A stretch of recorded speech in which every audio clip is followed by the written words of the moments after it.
नमस्कार, real horror story YouTube channel पर आपका हार्दिक स्वागत है। आज की पहली वीडियो अत्यंत ही खौफनाक है, जो एक सच्चा किस्सा है। यह एक सपना नामक लड़की का वास्तविक किस्सा है।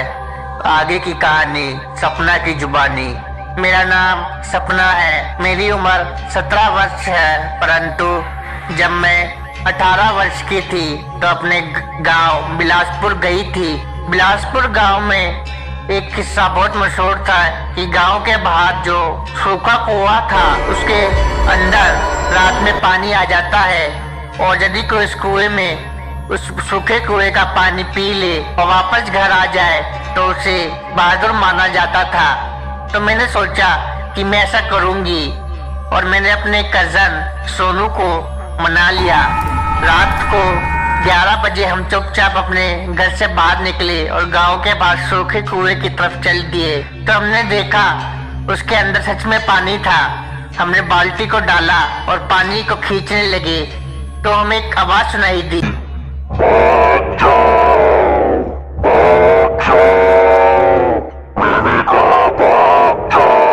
ये आवाज सुनकर हम सच में डर गए थे, परंतु हमने पानी को खींचना जारी रखा और पानी खींच लिया।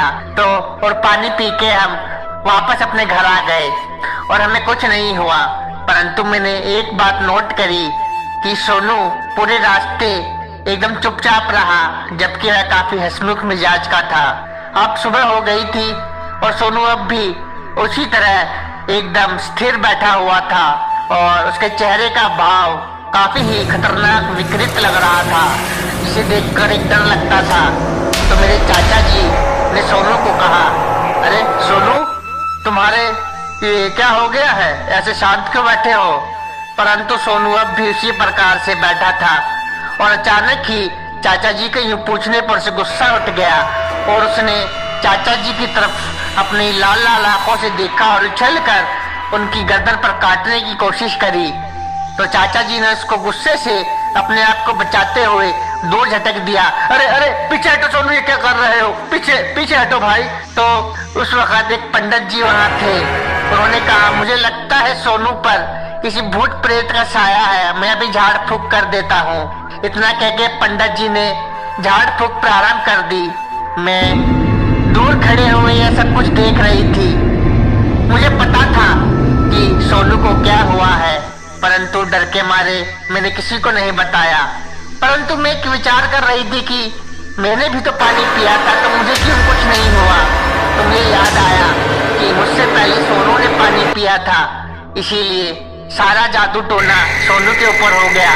और पंडित जी सोनू को हाथ पांव बांध कर छड़ी से पीटने लगे और उसके जादू टोना प्रारंभ हो गया। इलाज के दौरान मैं काफी डर गई थी। मैं चाहती थी कि मैं बता दूं सबको, परंतु डर के मारे मैं कुछ भी ना बोली और चुपचाप वापस अपने घर झारखंड आ गई। आज उस बात को 7 वर्ष बीत गए हैं और मुझे आज भी दुख है कि मैंने सबको सच क्यों नहीं बताया। सोनू का अब भी इलाज हो रहा है, वह एक पागल खाने में है और बिलासपुर के पागल खाने में आज भी उसका इलाज हो रहा है। इस बात का मुझे आज भी दुख है, परंतु यह किस्सा सच्चा है। यह थी रियल हॉरर स्टोरी की पहली वास्तविक सच्ची हॉरर स्टोरी। उम्मीद है आपको यह कहानी सुनकर खौफ का एहसास हुआ होगा, और यदि आप आगे भी ऐसे ही दिलचस्प किस्सों को सुनना चाहते हैं तो कृपया भी real horror story YouTube channel को सब्सक्राइब कीजिए और अपने दोस्तों के साथ शेयर करना ना भूलिएगा। जल्द ही एक और अनोखे किस्से के साथ आपके समक्ष उपस्थित होंगे।